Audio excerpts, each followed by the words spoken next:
Hey everyone, hope you're all doing well and welcome back to the channel, and welcome to the Su17M2 in War Thunder.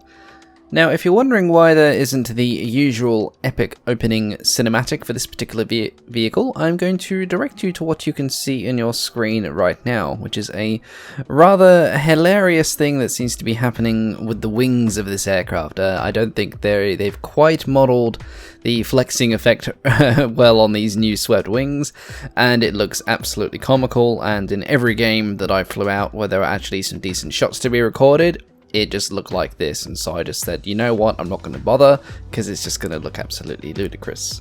That being said, I'm going to include just some nice sweeping shots here as I sort of talk about this vehicle for a little bit, and then we'll get into some gameplay. So the Su17M2 is a new aircraft that was introduced with the Ixwa Strike update. It's a rank 6 Soviet strike aircraft with a battle rating of 10.3 across all game modes, so it's nice and uniform. Now the strike aircraft is the new designation that has been given to attackers and some other aircraft that sort of fit into this role where they have good anti-air but also very good anti-ground strike capabilities. This has ruffled a couple of feathers because at the moment anything with the strike aircraft designation gets an air spawn in Air RB, so having things like this and like the Harrier with an air spawn is pretty potent to say the least, and we'll get onto that a bit more later on, but just wanted to point that out in case you haven't flown any of the strike craft out yet. You're gonna get an air spawn if you're trying it in RB. Now this is the first aircraft in the game to feature variable sweep wing mechanics, which basically means the sweep angle of the wings will be adjusted depending on the speed. Now this can either be done manually, set up with keybinds, or the aircraft can do it automatically for you. For the most part, I've honestly just left it on automatic. I find usually the game's pretty good at reading when it needs to have the wings swept and when not. So because of the variable sweep wings, the Su17 of course has some extremely competitive flight characteristics given to it. Basically, it can go fast with the wings swept fully back, and then if you have your wings swept forward, it can of course become very maneuverable. Now it doesn't have insanely good maneuverability, but it does have very good maneuverability. For example, with the wings swept forward, you could very easily go toe to toe and outturn a Phantom. On top of this, the Su17 is also incredibly quick.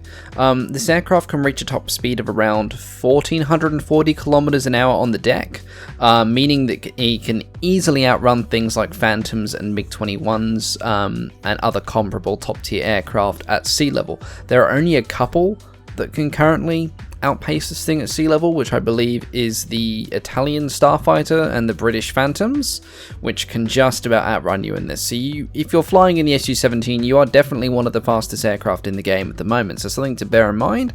It's going to obviously help keep you alive. And its acceleration is also very good as well. From slow speed to higher speed, it is very good.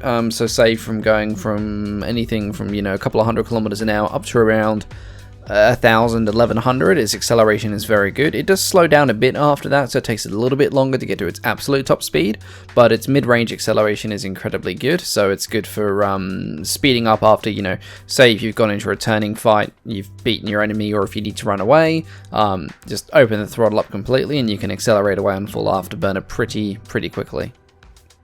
Continuing with maneuverability, the aircraft has got quite decent roll rate. It's not the best, it's not the worst, though something to bear in mind, roll performance will decrease when the wings are fully swept back, and the aircraft also features an all-flying tail, making elevator performance pretty good as well. Now from a structural perspective, the aircraft's wings are going to rip at around 1420 kilometers an hour when fully swept back, a speed that you can attain in level flight, so just be a bit wary of that. You will eventually, if you just keep the accelerator on maximum or afterburner, you will eventually hit your wing speed, so just watch the speedo, that's all I can say. Now, moving away from the general maneuverability and flight characteristics, we were going to have a quick look at what the weapon loadout is for this particular aircraft. So in terms of cannons, it has a pair of wing-mounted 30mm NR30 cannons, which have 80 rounds a gun for a total of 160 rounds in total. Overall, I have found these guns to be pretty good, and the rounds are overall very potent. Just one thing you got to be careful of is, of course, you do only get 80 rounds a gun. That isn't going to last long, so trigger discipline is, of course, a must, as you find with most Russian jets. Now, as a strike aircraft, the Su17 has a huge arsenal of suspended weaponry, and we'll quickly go over this now. So you've obviously got your air-to-air missiles, the R60s, which are of course very good, very maneuverable. They've got pretty solid G tolerances, considering they've got a maximum overload of 30 Gs. So provided you can get a decent rear aspect locked and you're obviously within range, this thing has a pretty good chance of taking out whatever you're firing it at. Now, in terms of general air-to-ground weaponry, you've obviously got your unguided bombs. Now, this thing can carry up to 8 Fab 500s, so it's going to be great for taking out bases. You could usually, I think at its tier, take out almost 2 bases with these, at least in Sim, I find anyway. Like, usually I can get like a base and a half, almost 2, provided all of those bombs get on target. And of course you do have CCIP, so there's no reason why your bombs shouldn't be on target. You have the option of having smaller bombs as well. So you have the Fab 250s and the Fab 100s as well, of which you can carry up to 20. So I guess, you know, I haven't really used them in this setting, to be honest, but I guess it would be quite good for sort of carpeting an area with lots of tanks. So this is probably something you'd want to take more into a ground game where you're acting as support. Now you get the S24 rockets, which are pretty good. They got 25 kilograms of explosive mass. So if you get one of those on target, they're usually quite partial to blowing up tanks and other light vehicles. Now you also get your rocket pods as well, so you can get up to 80 of the S8KOs. I haven't actually used these yet, but I've heard pretty good things from them. But the fun ones are the S5Ks, because you get 120 of those, so that is good for absolutely carpeting an area with rockets, be that in Sim or in Air RB. I've seen them used in both. They are quite used a bit in Sim because people like to spam bases and that with the rockets, and it gets you a decent amount of points. The big thing that you get with the Su17 though is the KH-29L, which is a rather potent laser guided rocket which has 116 kilograms of explosive mass, or 148 kilograms equivalent of TNT. It is literally just a bomb with a rocket motor strapped to the back of it. I mean, look at the size of it. It is absolutely huge. I mean, like, let's go into X-ray mode. Like, that's a human being, and this is the KH-29. Like, it is a monster. I've used it myself. When I've been able to get it on target, it has killed everything. Unfortunately, when I was in those games and using this, I was recording, but I had that problem with OBS where it was recording the audio, but it wasn't recording the game, which kind of sucked. And then I couldn't get access to the replay because there was the bug where I left the game, and then I tried to enter the game again, and it of course overrode the replay. So unfortunately there isn't any footage of me using the KH-29L, but it is incredibly fun to use. Now, how do you use this aircraft? Well, honestly, it's going to depend on what game mode you're in. And speaking of game modes, this is where we're going to have a bit of a departure with this particular video, because today I'm going to include both content from a sim game and from a couple of RB games as well. Now, this is for 2 reasons. Reason number 1, a lot of you guys enjoy playing RB as well as sim, and it is a pretty much the most commonly played game mode in the game, so I thought, you know what, I might as well include some footage of that as well, seeing as it's going to be relevant to a lot of you guys.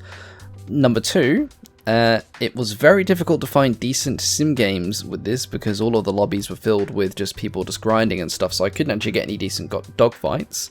And number 3, even though I said there were 2 reasons, there are actually 3 reasons. Number 3, I've recently discovered a fondness for playing Air RB in VR. Now stick with me here, I know that sounds a bit counterproductive because, you know, playing it in first person as opposed to third person would affect my situational awareness.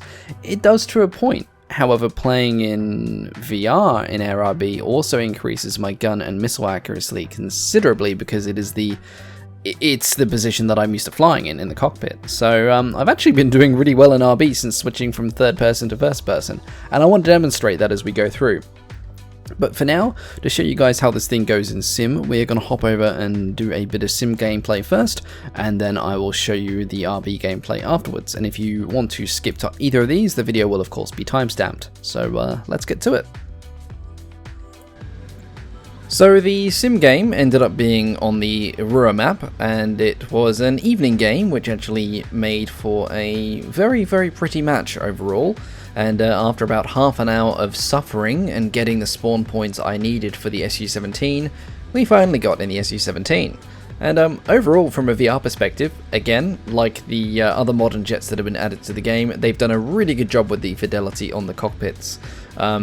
I wish, I mean it'll never happen, I wish we had full fidelity cockpits for sim where we could, you know, flick buttons and do stuff, but I just know that's something that's never going to come to War Thunder. So who knows, hopefully we'll get stuff like this in DCS eventually, because I don't think there is currently the Su17 in that, which is a shame. I'd love to have a full fidelity Su17. It's actually one of my favourite Soviet Cold War era jets, funnily enough, so I've been looking forward to playing this for a very long time. But anyway, yes, so we got into a Rua game. It took about half an hour to get into the jet because I kept getting airfield straight and spawn camped, but hey, what can you do? But now we can finally get into the skies and show you how effective this can be as a fighter. Now I ended up taking a mixed ordnance loadout, so I took 4 R60s and I took 6 of the Fab 500s as well, and proceeded to go and bomb one of the bombing targets, seeing as I had the speed and the ordnance for it. And I only actually needed, I think, 5 of those 6 bombs to actually take out that base, but I didn't really want to fly around with just, you know, 1 spare bomb under me, so I dropped that as well. Now the first proper dogfight we got into was with a Harrier GR3, who with an American F8 was harassing one of my friends in another Su17, I believe, actually.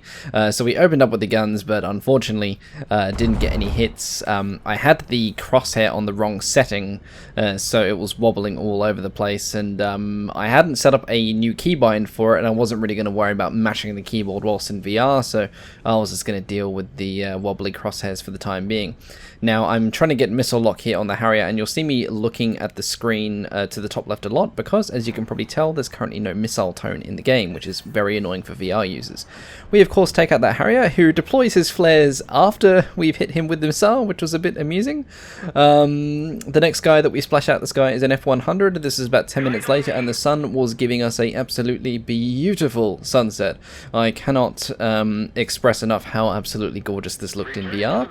The problem with this particular situation though is I was afraid that my missile was going to track towards the sun and not the F100, because he was heading exactly west at the time of this, but luckily at the last moment he pulled up sort of away from the horizon just enough for me to get a confident missile lock. I released the R60 and sent the F100 falling out of the sky.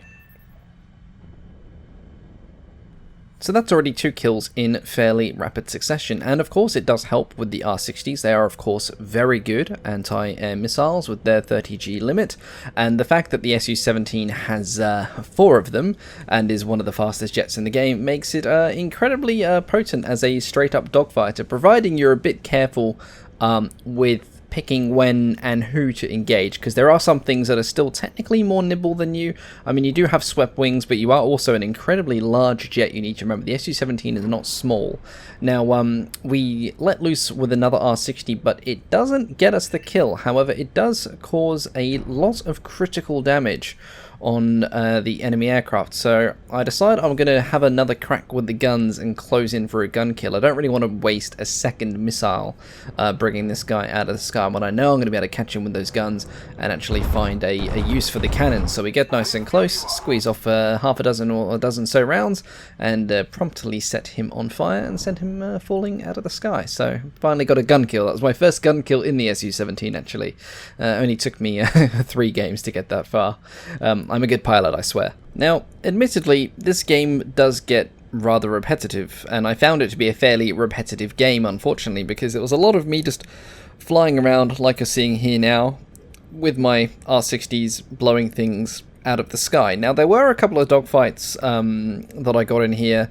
None of them I was able to really resolve with guns. It was all with missiles, which is what we're seeing here. We're kind of like seeing, you know, the tail end of dogfights. Some of them were quite long and lots of maneuvers, and, you know, just lots of rolling scissors and flying around doesn't always make the best content. So I've sort of condensed them down into these sort of just the kill shots of the missiles at the moment, just because I want to talk about other stuff in this video as well. That is the problem with a lot of top tier games, because there's a lot of people going into top tier sim, you know, to grind, which fair enough, you know. I mean, if it's going to give you the RP and the silver lions to unlock certain stuff, you know, do it. But it does sort of result in a lot of dry gameplay if you're going into top tier looking for, you know, specific fighter on fighter engagements. That was a lovely kill with that F100 just then as well. Those R60s track amazingly. But yeah, the problem with top tier is like it's like 8 or 9 games out of 10 are very dry games in terms of gameplay, and then you get the 1 or 2 games where it's just like a maelstrom where, like, you know, all of the good sim players have fallen into this one game, you know, everyone's out there dogfighting and stuff. But then you have the other side of the problem where sometimes there's too many people in the game and the maps are too small, and then you get airfield strafed. So yeah, top tier sim is in a bit of a weird state at the moment. But that being said, the Su17 is definitely fitting incredibly well into the meta of Su17, of top tier sim, I should say. As you can see here with me just constantly sending things out of the sky with R60s, and we've finally found someone here where we might actually be able to get a gun kill on, but if memory serves me, we don't, and we end up just splashing them out the sky again with another R60. But I guess, you know, they are technically the main armaments of the aircraft. I mean, the cannons are more of an afterthought than anything, you know. The main aim is to shoot things down with your missiles, and at least this particular opponent was actually trying to evade me, not just flying in a straight line, which made for a bit of fun here. And of course, without the missile tone, I keep having to check the HUD every couple of seconds because I don't get any indicator in front of me that the missile is locked, and there's no audio cue that the missile is locked. So I actually miss a couple of missiles because of that. Now that concludes the sim gameplay anyway, so what we're going to do is we're going to hop into a couple of RB games. Now the first thing you'll notice here is the game puts me in my third person camera first, so I had to go first person. And when you get air spawned in the Su17 and RB, you get air spawned with your wings set fully forward, which means you spawn at your rip speed, which unfortunately kills the other Su17 flying off to my left. They ripped their right wing off completely, so the moment you spawn in with an Su17 and RB, you want to throttle all the way down to 0, at least until your wings sweep back a little bit, and now I can afford to go up to full WEP and head into the battle. Playing RB in VR is definitely an interesting experience. It's weird being able to see everything with icons, and it's also a little bit distracting, so I'm going to look through my settings and see if there are any particular icons I can disable just so that the screen isn't as cluttered for me. Now, RB normally is played from a third-person perspective, but I am of course doing it from cockpit view. Now this does have its advantages and its disadvantages. The advantage for me is I'm used to cockpit view, I'm used to using VR, and it makes my gun accuracy much better. So when it comes to gun engagements, it's a big bonus for me personally, just because I suck at third person aiming. The disadvantage is I can't move my camera around in the same way you can do in RB and third person view, but I guess the trade-off with that is I'm in VR, so I can look around anyway, so it's on me to maintain my own situational awareness. Overall, I don't find myself to be at much of a disadvantage playing VR in RB as opposed to having it in the third-person view. Now I will say, having a lot of aircraft with the strike craft designation is a bit broken in RB at the moment because you have half the team with an air spawn at near-on supersonic speeds. So if you've got a Russian team full of Su17s, that could be a problem for the enemy team, especially if you're not in a fully mixed game. But we're at that point of the match now where people are starting to come in contact with each other. One of the enemy Harriers has already been blasted out of the sky, and I am now searching around for a target to pop up, and boom, a whole bunch have suddenly appeared in my field of view. I could already see them before as dots, but now I know exactly what I'm looking at. We got quite a few Phantoms here. We've got a Mirage, and we've got an F8 as well. And the F8 is what I'm looking at as my potential first target here. and I have to keep looking to my left once again to confirm that I actually am getting missile lock, because yes, there's no tone at the moment. Incredibly annoying, but we do get a lock, we fire the missile, and I do believe that takes out the F8 and gets us the first kill of the game. There we go, aircraft destroyed. And I look over and try to see if I can get into a position to take out this F-104 starfighter, but somebody else beats me to it. It's at this point that I think about going after the other Harrier, but he also gets blown out of the sky. I then look over my shoulder and see that there is a sweetie boy trying to get on my 6 and potentially take me out, but luckily he's got someone else on his tail as it is, so I just sort of roll over, spool up the missiles, and prepare to lock him with the R60. He's got nowhere to go, really. I loose the missile, and he is basically a goner. And that was 2 relatively easy kills in the Su17 in that game. We ended up winning that game. Got a decent earnings for what was less than 10 minutes of my time. So, you know, RB, if you're good at it, it's great for earning RP and Silver Lions for aircraft if you're relatively good. And just to prove that that wasn't a fluke, I took the Su17 into a bunch of other RB games as well, and all of them basically went the same way. But one of my other favorite ones of the particular day where I did RB was this one over Sicily, where I spawned in, and a couple of people spawned in. Actually, we had an Su7 and I think 2 other Su17s. Thankfully, nobody ripped to their wings upon spawning in this time, which was quite nice. And this time I decided to take bombs along with the R60, so the same thing that I did in the sim. I took 6 bombs and 4 R60 missiles, and I was going to go for the far right base, which also puts me closest to the enemy airfield, which might seem a wee bit suicidal, but I actually want to see if I can pick off a couple of the enemies going for our bases as well. And this is exactly what I come across. I come across an American Harrier, AV-8, and he is going for our base. I lock him on with an R60 and send that off. I turn away because I know it's going to track and hit him, and it does. Splashes him out the sky, because the R60s have got excellent G tolerance. And I move on and head towards the bomb target. Now, I am being a bit conscious of what is heading in my general direction. We got a T2, an XT2 now, F-104, another T2, and a couple of other supersonics, but nothing is going directly for me. They're all sort of buzzing past me and looking at my other team. Of course, you know, I'm relatively low altitude. I'm not a huge threat yet. However, my R60s are a huge threat, and honestly I'm surprised that nobody dove down and just tried to gun me out the sky as soon as possible, because the moment I've dropped those bombs, I have zoomed straight up with my very good acceleration and energy retention, and I'm already now at an excellent position to dive down on the enemy team, half of which is now already below me.